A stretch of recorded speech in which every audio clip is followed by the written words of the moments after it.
এই যে মরিচ, লাল মরিচ, সবুজ মরিচ। এখানে আছে টমেটো, সুন্দর টমেটো। ড্রাগন গাছের অবস্থা 12টা বেজে গেছে।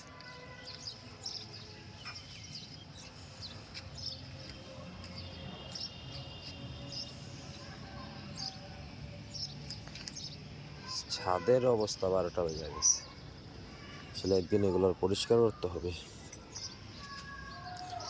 আম গাছের অবস্থা 12টা, সব গাছের অবস্থা 12টা বেজে গেছে।